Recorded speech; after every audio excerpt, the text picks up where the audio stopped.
Hey you guys, I know it's been a long time since I've done a video, but I'm going to make one now. I haven't done this before. I mean, I have, but it had lower quality and no one could really see what was going on. So this is my boy Jax. He's going to be the center of attention today. He's my adult male tangerine leopard gecko. He's a super sweetheart. So there's a lot of controversy about superworms. And in my hand, I have a whole carton of them. And to be completely honest with you, here, actually, let me put this down for a second. I don't know if I can... No, Jax, get your butt back in there. Here, keep that right there for a second. So, there's been a lot of controversy about superworms. And a lot of people say that if you don't feed it to a strong lizard, that basically they will tunnel out of the stomach. And this is not true. I've had multiple success with feeding these to my leopard geckos. It is a myth. If you hear it anywhere, it is a myth. Okay? Superworms are not as strong as you think they are. There has been, hold on, there he goes. There's been no proof that they've actually tunneled out of the stomach. It's a hoax. People make stuff up all the freaking time. Jax absolutely loves his superworms. Don't you, Jaxie? Yeah, he does. Superworms actually have a very low chitin, or yeah, I think it's chitin. I don't know how you freaking pronounce it. Screw that. Shell. So basically, the moment they hit the acid in the stomach, it burns right through their shell, and they're dead. True, they have very sharp pincers, which obviously, if he gets let's say that he gets bit in the eye, then yeah, that would cause some damage, or a bit on the neck, or anything like that. I've been feeding superworms for years. I've never once had an issue.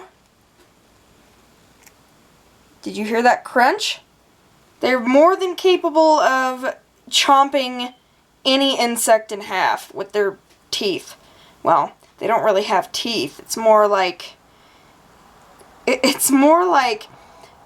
they have really small teeth, leopard geckos, but their jaw strength is incredible. So, don't sell your geckos short. But make sure, being that they do have really strong pincers, I don't know how well you can see that. That's kind of hard to do. If you've ever seen superworms, they have really, really sharp pincers. And you want to make sure that you want to make sure that your leopard gecko bites them on the head. Otherwise, they can actually bite your gecko and cause some severe damage. But they can never tunnel through the stomach. That's just BS. So, if anything, if mealworms, for example, actually had really sharp pincers, they have a stronger shell than superworms. So if they had stronger pincers, then I would say that maybe they could probably, make their way out of the stomach. But it's very unlikely, even in that scenario. If you keep your geckos heated well so that their immune system kicks in and they're nice and healthy and happy, then yeah, then they're going to digest it just fine. I mean, if your gecko is in really bad conditions, then I would see it actually tunneling through its stomach, because then it doesn't have the line of defense that a healthy gecko would have. I know you want it, Jax. Come on. No, you didn't get it. Come on. Come on, Jax. Come on. There he goes.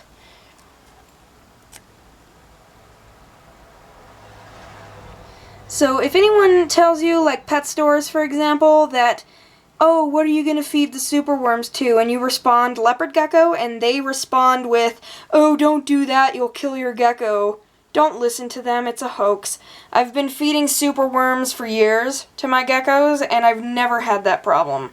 As long as your gecko is healthy and happy, trust me, a superworm is not going to kill him or her. Just make sure that the superworm is of a good size. Oh, you don't want any more? Just make sure that the superworm is of good size for your gecko. Come on, you know you want it. There he does. Say bye, Jax.